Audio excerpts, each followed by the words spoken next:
प्रिय विद्यार्थियों, हम जिस टॉपिक पर चर्चा कर रहे हैं वो है सविनय अवज्ञा आंदोलन। इसके पिछले वाले वीडियोस में हम देख चुके हैं कि किस प्रकार सविनय अवज्ञा आंदोलन का जो कारण थे, किस प्रकार ये प्रारंभ हुआ और उसके बाद किस प्रकार सरकार का दमन चक्र चला और इस दमन चक्र के बाद प्रथम गोलमेज सम्मेलन हुआ जो असफल रहा। सरकार को ये लग गया था कि जब तक गांधी जी से कोई समझौता नहीं किया जाएगा या कांग्रेस से जब तक कोई समझौता नहीं किया जाएगा तब तक भारत में उनकी कोई योजना सफल नहीं हो सकती। और इसीलिए उन्होंने गांधी जी को जेल से रिहा कर दिया 5 मार्च 1930 को। और उसके बाद गांधी जी और इरविन में समझौता हुआ। वो इतिहास में गांधी इरविन समझौते के नाम से जाना जाता है। आज हम इसी बात की चर्चा इसमें करेंगे। सरकार अपने अध्यादेशों और चालू मुकदमों को वापस ले लेगी। हिंसात्मक अपराधियों के अतिरिक्त सभी जो आंदोलनकारी थे उनको रिहा कर दिया जाएगा। और सरकार ने ये भी वादा किया कि सत्याग्रहियों की जो संपत्ति जब्त की गई है उसको वापस लौटा दिया जाएगा। और जनता को ये वो दिया गया, सुरक्षा दी गई कि मदिरा, अफीम और विदेशी वस्तुओं की दुकानों पर वो शांतिपूर्ण धरना कर सकते हैं। समुद्र के पास रहने वाले लोगों को बिना टैक्स के नमक बनाने का अधिकार दिया जाएगा। अतिरिक्त पुलिस सरकार वापस ले लेगी। जो जमानतें और जुर्माने अभी वसूल नहीं हुए हैं अब उन्हें वसूल भी नहीं किया जाएगा। इसके अलावा जिन कर्मचारियों ने आंदोलन के दौरान नौकरी से त्यागपत्र दिए हैं उन्हें वापस लेने के लिए भी सरकार उदार नीति अपनाई गई। सरकार ने कांग्रेस को आश्वासन दिया। कांग्रेस की तरफ से गांधी जी ने भी एक सामान्य जनता की तरफ से कुछ सरकार को आश्वासन दिए। पहला, कांग्रेस सविनय अवज्ञा आंदोलन को स्थगित कर देगी। कांग्रेस द्वितीय जो गोलमेज सम्मेलन है उसमें भाग लेगी। कांग्रेस पुलिस द्वारा किए गए अत्याचारों के बारे में निष्पक्ष जांच में जो मांग की है वो छोड़ देगी।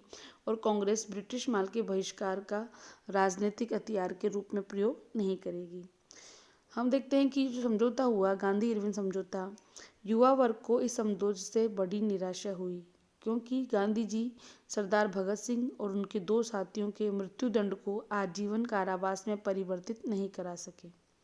इसका कराची अधिवेशन में तीव्र विरोध किया गया। इस अधिवेशन में गांधी जी को कांग्रेस का एकमात्र प्रतिनिधि के रूप में द्वितीय गोलमेज सम्मेलन में भाग लेने के लिए नियुक्त किया गया था। अब हम देखते हैं द्वितीय गोलमेज सम्मेलन। 17 अप्रैल 1931 को लॉर्ड इरविन के स्थान पर लॉर्ड वेलिंगटन भारत का नया वायसराय बनकर आया। वे गांधी इरविन समझौते के कटु विरोधी थे। अतः उन्होंने लॉर्ड वेलिंगटन ने समझौते की परवाह नहीं कर अपना दमन चक्र तेज कर दिया और इसी के विरोध के फलस्वरूप गांधी जी ने द्वितीय जो सम्मेलन था उसमें भाग लेने से इनकार कर दिया। पर बाद में लॉर्ड वेलिंगटन जो वायसराय था उन्होंने गांधी जी के अनुरोध किया और इसमें गांधी जी ने भाग लिया। द्वितीय जो गोलमेज सम्मेलन था वो 7 सितंबर 1931 को प्रारंभ हुआ, परंतु गांधी जी 5 दिन बाद यानी 12 सितंबर को सम्मेलन में भाग लेने के लिए लंदन पहुंचे। गांधी जी ने भारत के लिए पूर्ण स्वतंत्रता की मांग की।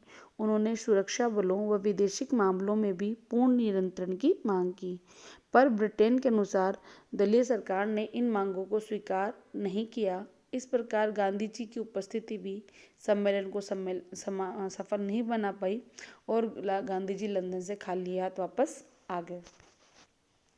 जब गांधी जी का द्वितीय जो सम्मेलन था उसमें कोई फायदा नहीं मिला तो सविनय अवज्ञा आंदोलन की पुनरावृत्ति हुई, क्योंकि महात्मा गांधी तो लंदन थे और जो लॉर्ड वेलिंगटन था उन्होंने अपना दमन चक्र जारी रखा।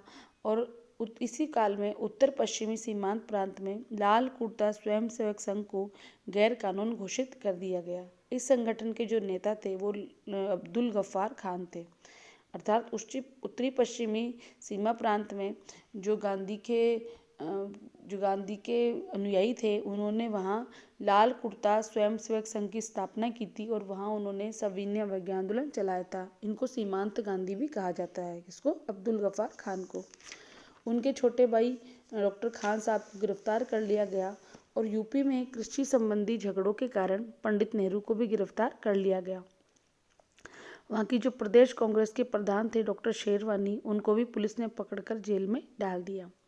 28 दिसंबर 1931 को जब गांधी बम्बई से लौटे तो उन्हें ब्रिटिश सरकार की इस प्रकार की कठोरता देखकर बहुत ही अधिक आश्चर्य हुआ और इसीलिए उन्होंने कांग्रेस की कार्यकारिणी की बैठक बुलाई, जिसमें गांधी जी को वायसराय से मिलने के लिए कहा गया। गांधी जी ने बिना शर्त वायसराय लॉर्ड वेलिंगटन से मुलाकात की इच्छा जाहिर की, पर वायसराय ने उनको उत्तर भिजवाया कि वे गांधी जी के साथ किसी प्रकार की वार्ता को तैयार नहीं हैं। सरकार का उत्तर 2 जनवरी 1932 को तार द्वारा मिला और 3 जनवरी 1932 को गांधी जी ने इसका उत्तर दिया। प्रामाणिक मत प्रदर्शन की धमकी समझ लेना अवश्य ही भूल है। क्या मैं सरकार को ये याद दिलाऊं कि सत्याग्रह जारी रखते हुए ही दिल्ली की संधि चर्चा आरंभ हुई और चलती रही और जिस समय समझौता हुआ उस समय सत्याग्रह बंद नहीं कर दिया गया वरन स्थगित कर दिया गया था। गांधी ने कहा कि मैं सरकार को विश्वास दिलाना चाहता हूं कि कांग्रेस की ओर से संग्राम को सर्वदा द्वेष रहित और अहिंसापूर्ण तरीके से चलाने का पूरा प्रयत्न किया जाएगा। ऐसी स्थिति में कांग्रेस के लिए आंदोलन प्रारंभ करने के अतिरिक्त और कोई विकल्प नहीं रहा। अतः 3 जनवरी 1932 को महात्मा गांधी ने दोबारा देश को आह्वान किया कि वो अग्नि परीक्षा के लिए तैयार रहें।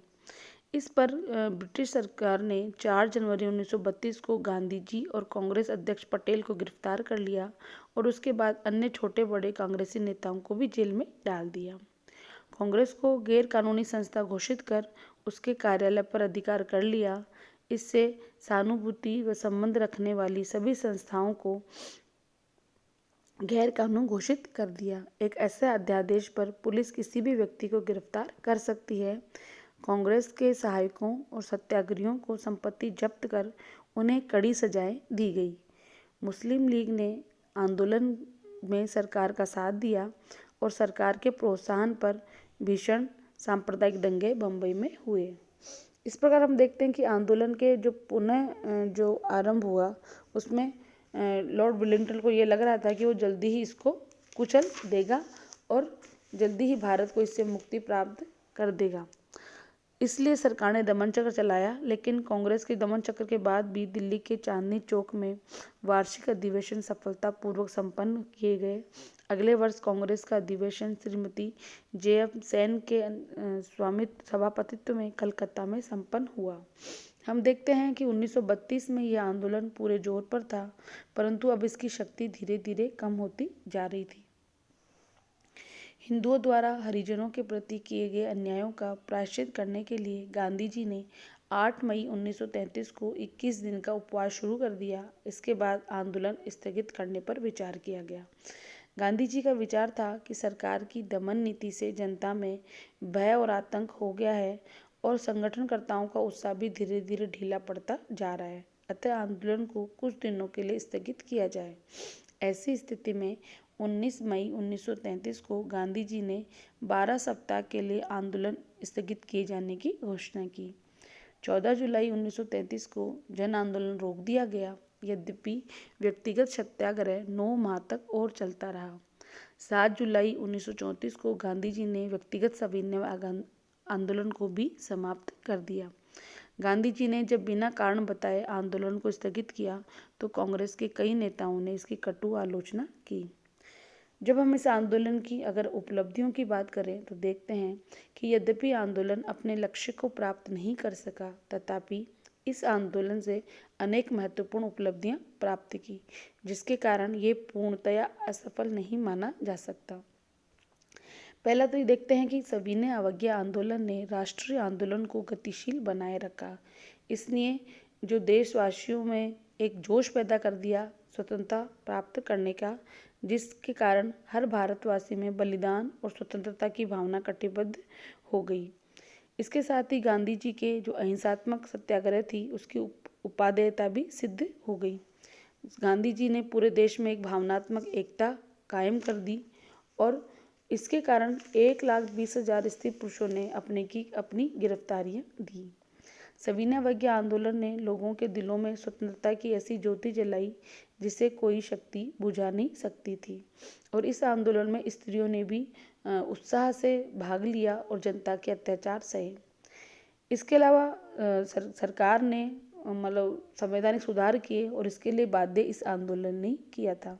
सरकार को अभी स्पष्ट हो गया था कि बिना जनता के सहयोग से वे शासन को ढंग से नहीं चला सकेंगे।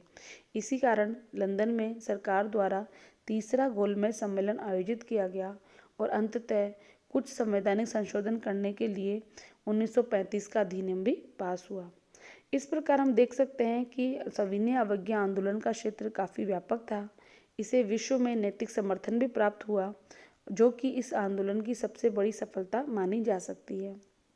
इस आंदोलन की असफलता के लिए कांग्रेस नेतृत्व प्रधान रूप से जिम्मेदार था, क्योंकि उसके पास भावी आर्थिक और सामाजिक कार्यक्रम नहीं था। रजनी पामदत्त ने ये स्पष्ट कहा है कि 1930 से 34 में संघर्ष की जो महान लहर उठी थी, उसका दुखद अंत हमें एक क्षण के लिए भी ये नहीं भूलना चाहिए कि इस आंदोलन की महान उपलब्धि रही है। ये संघर्ष व्यर्थ नहीं गया। संघर्ष की भट्टी में तपकर इस आंदोलन ने जनता में एक नई और अपेक्षाकृत अधिक राष्ट्रीय एकता, आत्मविश्वास, गौरव तथा संकल्प को जन्म दिया। अतः हम स्पष्ट रूप से कह सकते हैं कि सविनय अवज्ञा आंदोलन यद्यपि पूर्ण स्वतंत्रता को प्राप्त नहीं कर पाया, लेकिन इस आंदोलन के कारण एक राष्ट्रीय आंदोलन में एक महत्वपूर्ण सफलता प्राप्त हुई। और इसको जो आगे चल के हम भारत छोड़ो आंदोलन क्या देखते हैं, तो इसके बीच में ये एक महत्वपूर्ण कड़ी के रूप में था। इसमें गांधी जी ने पूरे देश में एक भावनात्मक एकता का संचार किया और पूरे देश को एक मंच पर लाए। स्त्री पुरुष हों, चाहे सरकारी कर्मचारी हों, चाहे विद्यार्थी हों, सभी एकजुट हो गए और अब धीरे धीरे वो जनता के सरकार के कड़े दमन चक्र के बावजूद भी इकट्ठे रहे और जेलों में जाते रहे और ये आंदोलन 4 वर्ष तक सफलतापूर्वक चलता रहा। इसलिए इस आंदोलन को ये असफल न करके कह के एक महत्वपूर्ण उपलब्धता के रूप में देखा जा सकता है। इसी के साथ ये टॉपिक खत्म होता है। धन्यवाद।